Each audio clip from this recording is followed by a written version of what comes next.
하나님은 사랑이십니다. 하나님을 한 단어로 표현한다면 사랑입니다. 하나님은 얼마나 우리를 사랑하십니까? 우리가 죄악 가운데 있다 할지라도 주님은 찾아오십니다. 우리가 낙심 가운데 있다 할지라도 주님은 찾아오십니다. 내가 지극히 외로운 가운데 있다 할지라도 주님은 찾아오십니다. 아, 하나님은 살아계시는구나. 하나님은 사랑이시구나. 이걸 경험할 수 있도록 주님이 이끌어 주십니다. 오늘이 설날이다 보니까 아침에 그 젊은 우리 자매님으로부터 안부 문자가 왔어요. 약 만 1년 전이죠. 이분이 산모셨는데 임신을 한 거예요. 근데 코로나 걸린 겁니다. 그러니까 뭐 친정 시댁할 것 없이 비상이 걸린 거죠.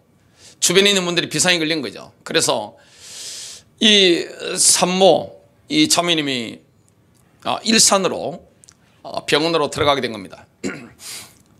굉장히 난감한 일입니다만은 그 현장에서 경험한 게 뭐냐? 임마누엘. 구원받을 사람들이 거기에 와 있는 겁니다. 복음을 전하고 그들을 그리스도께 인도하는 그 응답을 받았던 것을 간증했던 것이 지금 제 마음에 새겨져 있습니다. 하나님은 살아계시죠? 그래서 그 태어난 아기 사진을, 가족 사진을 이렇게 저한테 아침에 보낸 거예요. 얼마나 빛이 나든지 온 가족이 그냥 보니까 포토샵도 한 것 같은데 반짝반짝 하는 거예요, 그냥. 하나님은 사랑입니다. 하나님은 코로나 현장에도 찾아오십니다. 질병 가운데도 찾아오십니다. 내가 외롭고 눈물 흘리는 그 현장에도 주님은 찾아오셔서 예수 그리스도 안에서 우리 인생을 회복해 나갑니다. 하늘의 신령한 복으로 우리를 이끌어갑니다. 그 놀라운 은혜가 우리에게 와 있는 거예요. 오늘 잃어버린 우리의 운명이라는 제목의 말씀을 들으면서 하나님의 사랑이 얼마나 큰 것인가. 독생자를 보내신 그 하나님의 사랑, 그 사랑에 오늘 감격하고 정인되시는 시간 되시기를 주님 이름으로 축복합니다. 첫 번째입니다. 인간은 루시퍼의 타락에 대한 대안으로 창조될 때부터 모든 피조물 가운데 특별한 자리를 차지하고 있습니다. 여러분, 인간이 얼마나 하나님께 소중한 존재입니까? 특별한 존재입니다. 이 땅에 존재하는 모든 인간이 특별한 존재입니다. 인간으로 태어났다는 자체가 너무나 특별한 거예요. 아담과 하와는 한 가지 최고의 목적을 위하여 창조가 되었습니다. 인간은 하나님과 인격 대 인격으로 교제할 목적으로 창조가 되었습니다. 인간은 영적인 존재예요. 인간에게는 영이 있습니다. 영혼력을 가진 존재이기 때문에 하나님과 교제하도록, 1대1로 교제하도록, 이게 얼마나 큰 축복입니까? 제가 예수님을 믿고 나서 변한 게 있습니다. 그 이전에 외로움을 타고 그랬는데 제가 예수 그리스도를 인격적으로 만나는 이런 혁명적인 체험을 하고 성령 체험하고 난 다음부터 외롭다는 생각을 해본 적이 한 번도 없습니다. 왜냐? 주님과 함께 하니까. 늘 주님의 사랑을 느끼잖아요. 주님과 함께 거하는 겁니다. 주님과 교제하는 겁니다. 예배하는 게 얼마나 기쁜지 몰라요. 강남에 한국의 대표적인 초대형교회를 이룬 옥하는 목사님 돌아가셨죠? 그분의 아드님이 아버지에 대해서 글을 쓴 거를 제가 책을 읽어본 적이 있습니다. 그 아버지는 평생 본인이 좋아하는 걸 하셨잖아요. 그 이야기를 했다고 합니다. 아버지를 나이트클럽에 모셔놓는다고 해서 아버지가 기쁘겠어요? 예배당 가면 제일 기쁘잖아요. 저는 예수 그리스도를 만나고 나서 경험한 게 있습니다. 성령이 주시는 기쁨, 그 만족함, 그 위로, 그 사랑, 거기에 늘 감격했습니다. 저 같은 사람을 나이트클럽에 갖다 놨다고 해서 뭐 기쁘겠어요? 아무 재미없습니다. 제일 큰 기쁨이 뭡니까? 영적인 기쁨입니다. 인간은 영적으로 창조되기 때문에, 영을 가진 존재이기 때문에 하나님과 영으로 교제할 때 예배 시간에 기쁨이 넘치죠. 기도할 때 기쁨이 넘치죠. 하나님의 말씀을 받을 때 내 영에 감동이 있고 영감을 받을 때 그 은혜가 너무나 놀랍죠. 하나님께서 인간을 왜 만드셨습니까? 인격 대 인격으로 교제하기 위해서 보통 존재가 아니에요. 그 인격 대 인격으로 하나님을 만난 자들을 통해서 이 땅에 하나님의 나라가 확장되어 갑니다.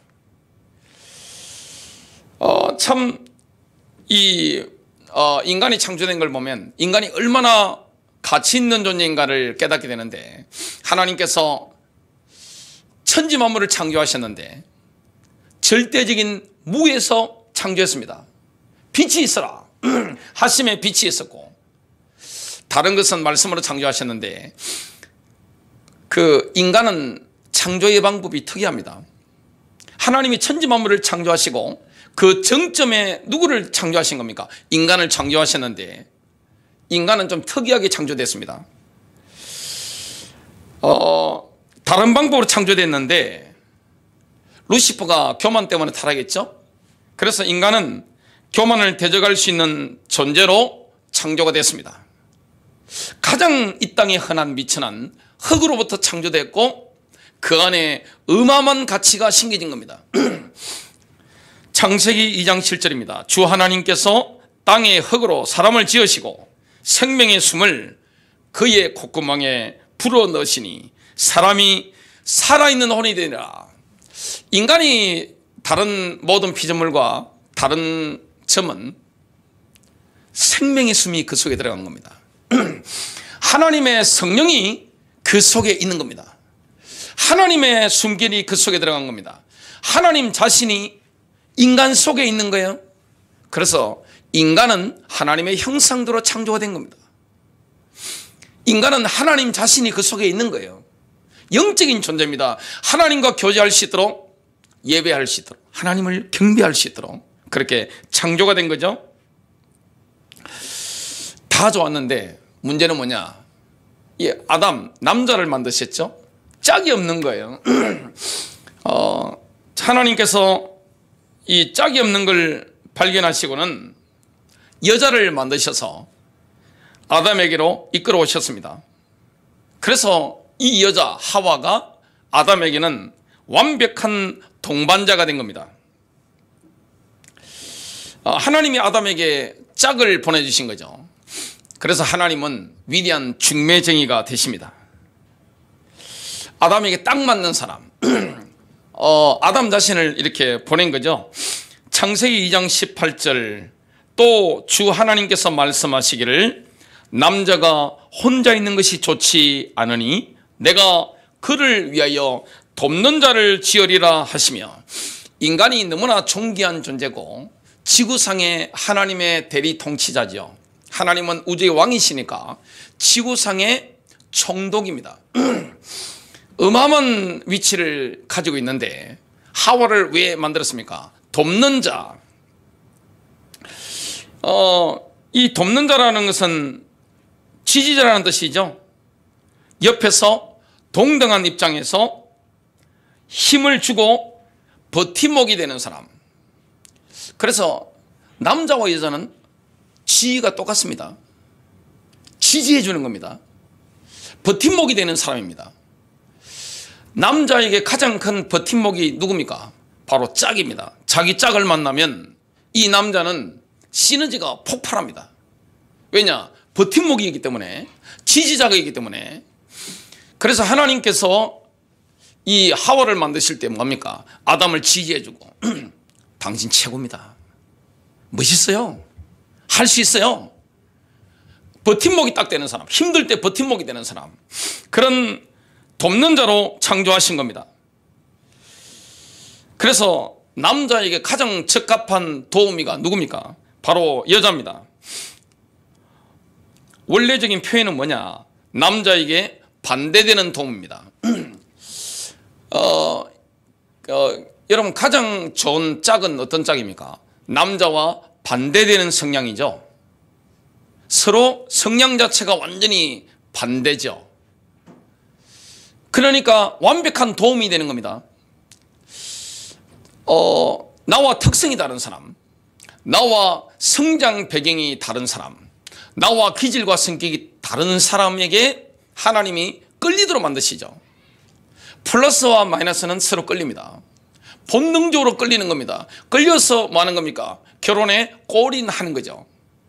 그래서 만나지면 하나님 나라에 굉장한 시너지가 생깁니다. 하모니가 있을 때 엄청난 폭발적인 능력이 나타난다는 것을 보게 됩니다. 그래서 남자의 인생이 언제 꼽히게 되느냐, 결혼을 제대로 했을 때 그 여자의 도움으로 말미암아 그 남자는 잠재력이 폭발하게 됩니다. 하나님 나라에 귀하게 쓰임받게 됩니다. 하나님께서는 아담이 깊은 잠든 중에 갈비뼈 하나로 여자를 만드시는 위대한 일을 행하셨습니다. 이게 엄청난 수술이죠. 아담이 딱 잠들고 나서 갈비뼈 하나를 취해서 어떤 일을 하십니까?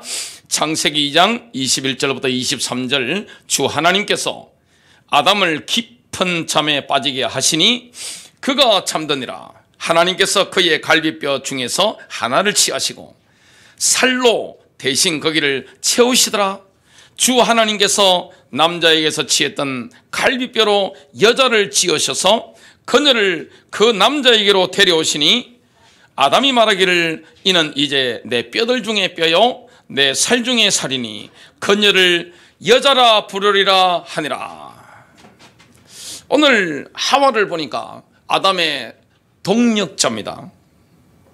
그리고 가정의 심장입니다. 여러분, 모든 가정의 심장은 누굽니까? 여자입니다.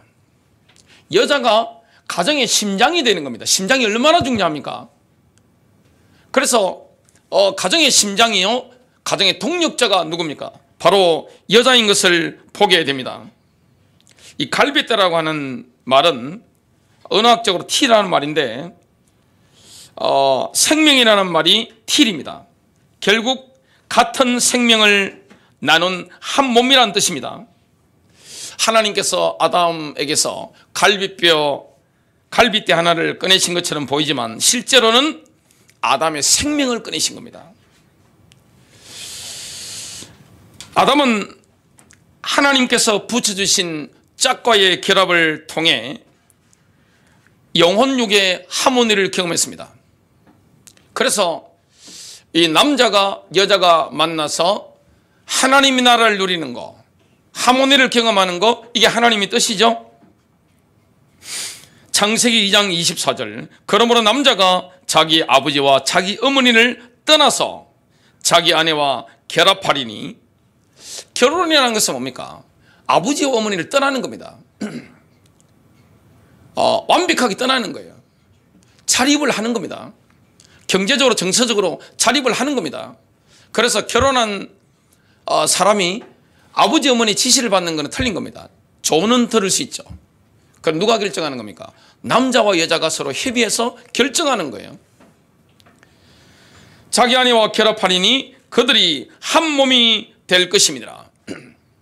영과 혼과 육의 완벽한 결합을 통해서 하나님의 나라를 누리는 거, 이게 하나님 뜻이죠. 그래서 남자와 여자는 특별한 존재입니다. 지구를 통치하는 존재입니다. 이 정도로 가치 있는 존재로 창조가 된 겁니다. 두 번째입니다. 사탄은 인간에게 있는 하나님의 형상을 더럽히고 파괴할 목적으로 하와로 하여금 하나님의 말씀을 의심하도록 유혹했습니다. 인간은요, 결국 사탄이 가진 통치권을 대신 차지할 운명입니다.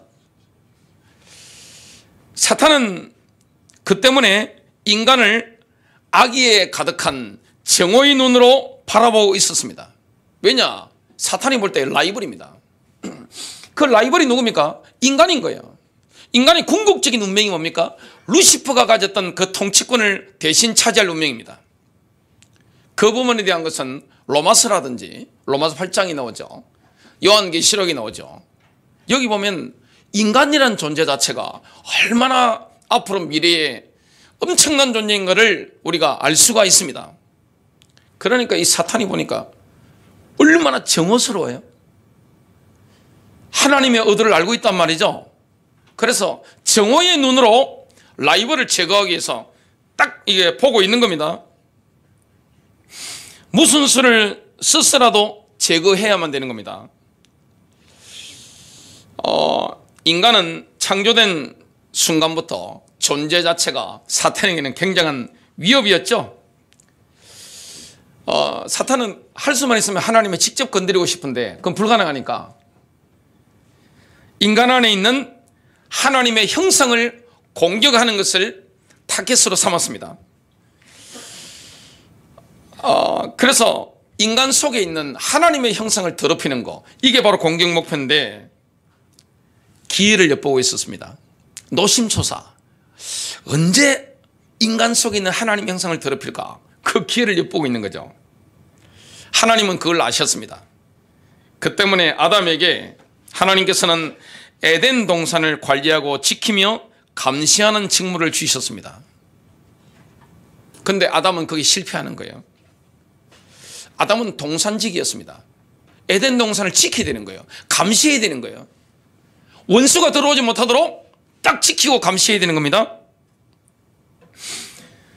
그래서 인류의 첫 번째 실패 책임은 누구에게있습니까? 여자에게 있는 게 아니에요. 하나님께서 아담에게 직접 말씀하셨기 때문에 아담에게 책임이 있는 겁니다. 하와가 남편이 없이 홀로 남겨졌죠. 이건 아담의 실책입니다. 아담은 노동은 열심히 한 것 같아요. 자기 일은 막 열심히, 동산직이니까 노동은 열심히 한 것 같아요. 워크홀릭이 있지 않는가 그 생각이 듭니다. 완전 일 중독자 같은데, 근데 뭘 소홀히 했습니까? 가정을 지키고 보호하고 돌보는 일에 소홀히 한 겁니다. 사단에게 뭘 허용한 거죠? 들어올 수 있는 틈을 허용한 겁니다. 제가 어릴 때 친구 따라 뱀 잡으러 많이 다녔습니다. 저는 뭐 이렇게 뱀을 잡고 있는 거 손으로 만지는 걸 잘 못해요. 그 옛날에는 시장 가면, 제가 시골 살았기 때문에 뱀을 잡아가면 용돈을 줍니다. 그것도 뭐 독사 같은 이런 맹독 이 뱀을 잡아가면 뱀 따라 가격이 달라요. 친구 중에 뱀을 잘 잡는 친구가 한 명 있어가지고 제가 그 친구 따라다녔습니다. 저는 막대기 만들고. 근데 뱀 보니까요, 틈만 있으면 거기 들어가는 겁니다. 뱀은요, 틈을 허용하잖아요. 한 번 허용 딱 하잖아요. 그대로 팍 들어옵니다. 그걸 지켜야 되는데 아담이 자기의 직무를 제대로 감당하지는 못하고 실책을 범하게 된 겁니다. 사탄은 어떻게 하면 인간을 파멸시킬까? 라이벌을 제거하려고 기회를 엿보던 중에 찬스를 찾게 됩니다. 어느 날 하와가 남편의 보호 없이 홀로 남겨져 있는 거예요. 와, 이런 기회가 없다, 이런 생각을 한 거죠. 그래서 사탄은 자기의 기만의 목적을 이루는데 적합한, 너무나 잘 맞는 뱀을 매개로 사용하기로 선택했습니다. 이 뱀을 매개로 사용해서 인간을 파멸시키기로 그렇게 작정한 거죠. 하와는요, 그때 호기심에 사로잡혔죠. 그리고 감탄하면서 선악과를 바라보고 있었습니다. 금단의 열매는 매우 아름다웠습니다. 선악과가 너무 아름다운 거예요. 왜 하나님께서는 우리에게 이 과실을 금하셨을까? 이 생각을 했습니다. 바로 그때 사탄은 여자에게 접근합니다. 여러분, 여자들이 좋아하는 음성이 있습니다. 중저음의 목소리. 이 중저음의 목소리로 이렇게 차분하게 여자한테 가가지고 막 해버리면 다 도망가 버립니다. 여자들이 유혹 안 돼요. 중저음의 목소리를 딱 깔아서 스윗한 목소리를 좋아하죠. 달콤한 목소리, 달콤한 말로 중저음의 목소리로 이렇게 이야기를 합니다. 이렇게 들어갑니다. 창세기 3장 1절, 그때 뱀은 주 하나님께서 만드신 들의 어떤 짐승보다 더 강교하더라. 지금 사탄이 매개로 활용할 만하죠. 그가 여자에게 이르되 참으로 주 하나님께서 말씀하시기를 너희는 동산의 모든 나무에서 나는 것을 먹지 말라 하시더냐 하니, 지금 하와는 자기 생각에 메아리를 듣는 것 같았기 때문에 소스라치게 놀랐습니다. 자기가 지금 마음속으로 말하고 있는 것을 메아리가 들리는 것처럼 이 뱀이 중저음의 목소리로 아주 스윗한 달콤한 말로서 딱 유혹을 하는 겁니다. 얼마나 터치가 부드러워요. 그러니까 자기 마음의 목소리를 메아리로 듣는 것 같으니까 깜짝 놀라는 거죠. 뱀은 계속해서 달콤한 목소리로 하와가 너무나 아름답다고 칭찬하죠. 아이고 아름다우시네요. 이런 말 있잖아요. 그래서 완전히 그냥 부드럽게 이렇게 파고드는 겁니다.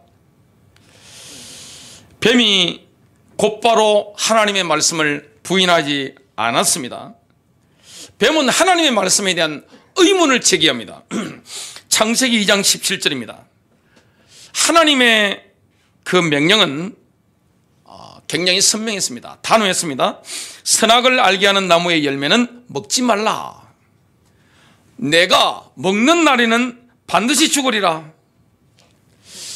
사탄은 하나님이 말씀하신 것이나 하나님께서 말씀하지 않으신 것 그 자체보다는 하와로 하여금 하나님이 말씀하신 그 사실을 의심하도록 만드는데 총력을 기울였습니다. 하나님 말씀하신 거 그 공격 별로 할 필요가 없는 거예요. 그리고 하나님 말씀하지 않으신 거 이것도 별로 언급 안 했습니다. 뭐합니까? 하나님께서 말씀하신 그 사실을 의심하도록 유혹을 한 거예요. 하와는 뱀의 질문을 이미 마음에 품었습니다. 이미 실패가 시작된 거죠. 참 안타까운 일이 벌어지게 됐습니다. 우리도 마찬가지입니다. 사탄이 심어준 의심을 마음속에 품을 때 우리는 사탄의 능력에 길을 열어주는 꼴이 됩니다. 뱀은 처음부터 차단해야 되죠. 이 말씀에 대한 의심이 들어오도록 내 마음에 들어오도록 하면 어떻게 됩니까? 잡혀버리는 겁니다. 하나님의 말씀에 대한 의심이 마음에 품어지면 어떻게 됩니까? 들어와서 내 마음을 장악합니다. 창세기 3장 2절부터 5절인데요. 여자가 뱀에게 이르되 우리가 동산의 나무들의 열매는 먹어도 되나? 동산의 한가운데 있는 나무의 열매에 관하여는 하나님께서 이르시되 너희는 그것을 먹지도 말고 만지지도 말라. 너희가 죽을까 하노라 하셨느니라 하매. 지금 마음이 넘어갔죠? 마음에 이제 뭘 품었습니다. 그러니까 뱀이 어떻게 합니까? 뱀 특징이 뭐죠? 뱀은 먹잇감을 먹을 때 뭐합니까? 칭칭 감아버리죠? 칭칭 감아버립니다. 감아서 쪼여서 죽이죠. 꽉 쪼입니다. 이 뱀은요, 하와가 자기 미끼를 물었단 말이죠. 유혹을 당한 거예요. 그래서 하와를 더 강력하게 또아리를 들어가자 꽉 쪼여버립니다. 4절 뱀이 여자에게 이르되 너희가 절대로 죽지 아니하리라. 너희가 그것을 먹는 날에 너희 눈이 열리고 너희가 신들과 같이 되어 선악을 알 줄을 하나님이 아시느니라 하니라. 그 순간 하와는 따먹죠. 그러니까 하와가 누구에게 가겠습니까? 자기 반쪽에게 가는 거죠. 뭘 들고 가겠습니까? 같이 죽자고 가는 거죠. 선악과 들고 가는 겁니다. 금단의 열매를 들고. 아담은 하나님의 말씀을 직접 들었기 때문에 멘붕이 와버렸습니다. 큰일 났네. 이제 죽는데 선택을 해야 되잖아요. 여러분, 남자의 특징이 뭡니까? 남자는 자기의 짝을 위해서 죽을 수 있는 존재가 남자입니다. 아담이 지금 선택을 해야 되는 겁니다. 아담은 큰 기쁨으로 교제하던 그 여자와 헤어져야 된다는 것을 깨달았죠. 아담은 하나님께 대하여 충성할 것이냐, 아니면 내가 사랑하는 지금 교제하고 있는 이 하와와 함께 죽을 것이냐, 양자택일을 해야 됩니다. 결정했습니다. 하나님께 대한 충성을 포기했습니다. 아담은 알고 범죄한 거예요. 그리고 혹시 살 수 있지 않겠어? 가능성을 열어놓은 거죠. 그래서 이브가 죽어야 한다면 나도 죽을 것이다 고 이렇게 해서 확 먹어버린 겁니다. 이게 남자입니다. 남자는 단순합니다. 남자는요, 여자를 위해서 죽을 수 있는 존재가 남자입니다. 아담은 하와를 위해서 죽기로 결단한 거죠. 하나님께 대한 충성을 포기한 겁니다. 먹고 눈이 확 열렸습니다. 그래서 그 순간에 쫓겨났죠. 에덴에서 쫓겨났습니다. 그러나 그것이 끝이 아니었습니다. 그 모든 일에도 불구하고 은혜가 풍성한 하나님께서는 인류를 포기하지 않으셨습니다. 세 번째입니다. 하나님께서 예수님을 보내신 것은 하나님께서 보시기에 우리가 얼마나 가치 있는 존재인가 하는 것을 입증하는 겁니다. 우리가 얼마나 가치 있는 존재입니까? 인간이 너무나 가치 있는 존재이기 때문에 하나님께서 예수님을 이 땅에 보내신 겁니다. 언제 보내셨죠? 하나님의 때에. 때가 참에, 하나님의 때가 참에 예수 그리스도를 이 땅에 구원자로 보내신 겁니다. 하나님은 타락한 인류를 포기하지 않으시고 그때까지 가지고 계셨던 한 가지 계획을 실행하기로 결심했습니다. 야고보서 4장 5절입니다. 제가 NASB로 읽어보겠습니다. 너희는 성경이 그분께서 우리 안에 거하게 하신 그 영을 시기하기까지 원하신다고 헛되이 말씀하는 줄로 생각하느냐. 하나님께서는 그분께서 우리 안에 거하도록 하신 그 영을 시기하기까지 원하십니다.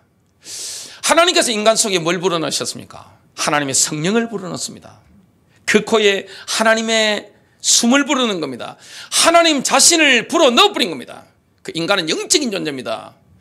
천지 만물을 창조하신 하나님과 교제하도록 만들어진 겁니다. 잃어버린 우리의 운명을 되살리기 위해서 우리 하나님께서는 독생자 예수 그리스도를 이 땅에 보내주신 거죠. 이게 하나님의 사랑이에요. 인간 속에 있는 그 영을 시기하기까지 사모한다, 이 말씀을 하고 있는 거예요. 인간이 범죄에도 불구하고 죄 때문에 다가오는 재앙에도 불구하고 하나님께서 우리 안에 거하게 하신 그 영을 간절히 원하고 계신 겁니다. 하나님은 질투하는 하나님입니다. 많은 분들이 이걸 이해를 못합니다. 하나님은 질투하는 하나님이세요. 이걸 싫어하는 사람들도 있습니다. 그건 하나님의 겸손을 보여주는 참 놀라운 사례인데요. 하나님께서는 우리와 같은 사람을 위해서 기꺼이 질투하시는 겁니다. 하나님께서는 우리의 사랑을 너무나 원하시기 때문에 만약 우리가 그분께 반대되는 방식으로 사랑하면 질투하는 겁니다. 여러분, 사랑은 독점이잖아요. 사랑은 독점이에요. 사랑은 나눌 수가 없는 거예요. 하나님은 질투하는 거예요. 우리를 위해서, 우리 같은 사람을 위해서. 영광이죠.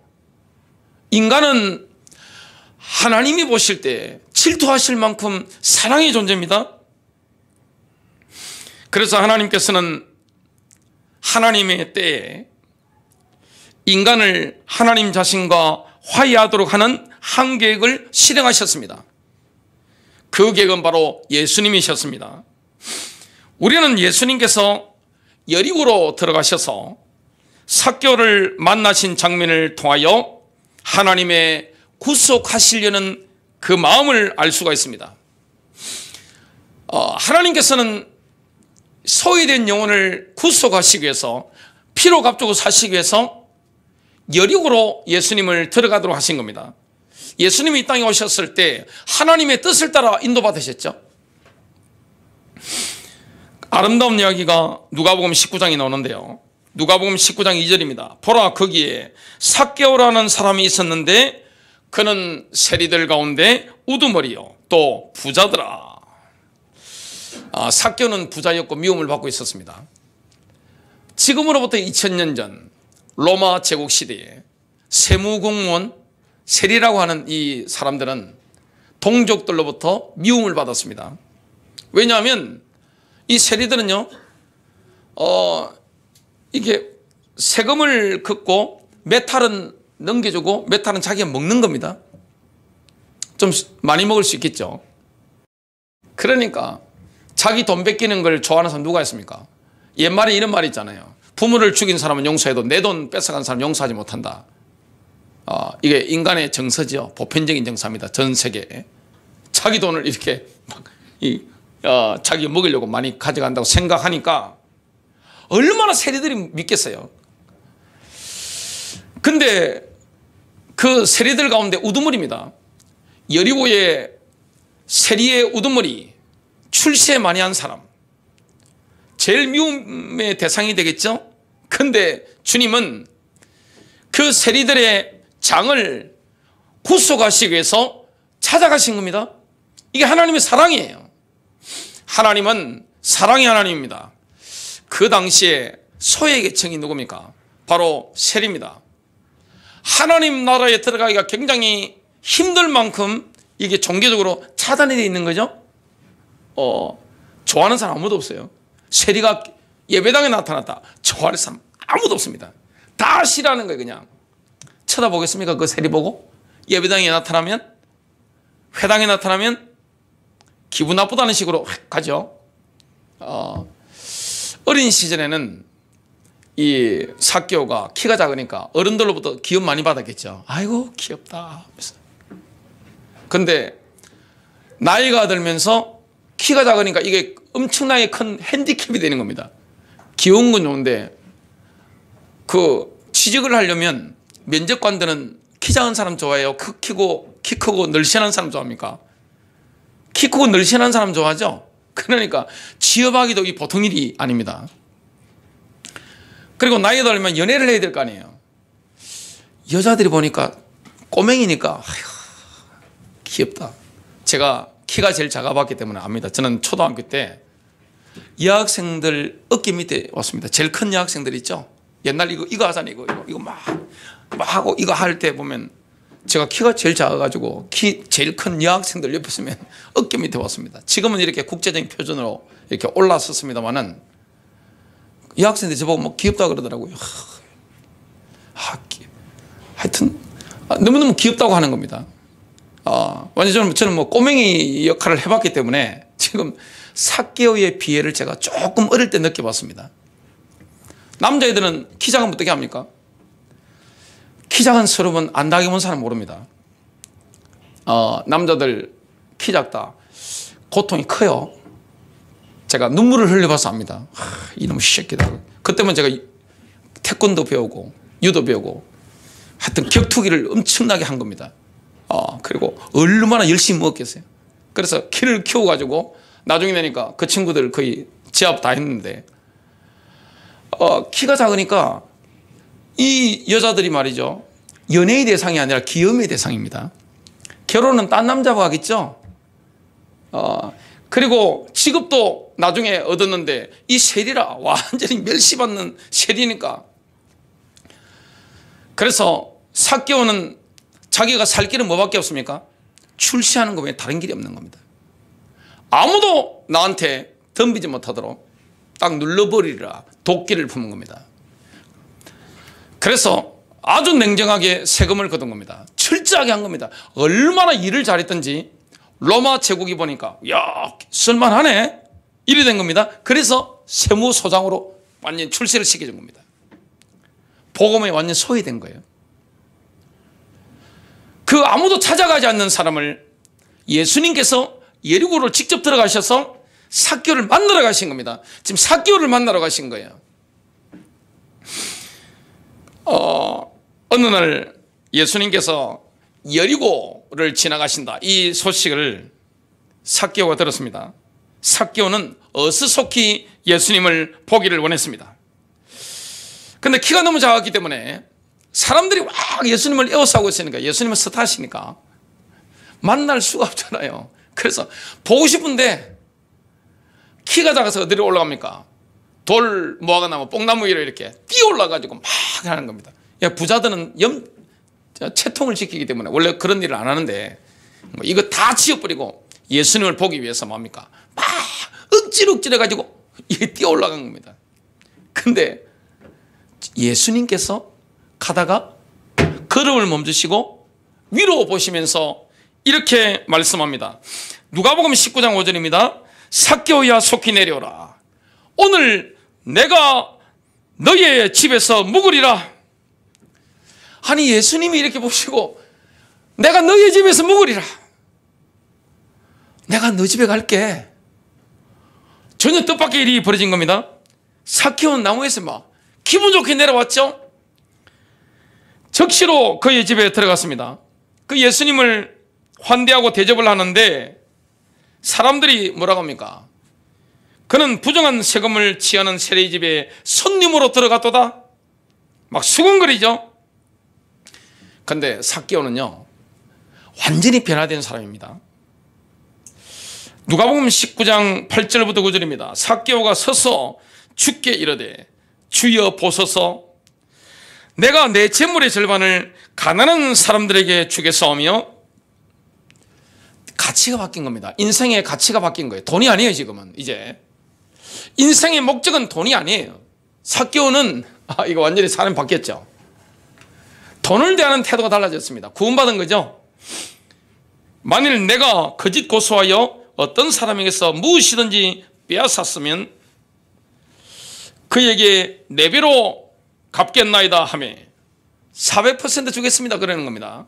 그리고 가난한 사람들에게 내 재물의 절반 50%를 주겠습니다 이 이야기를 하는 겁니다.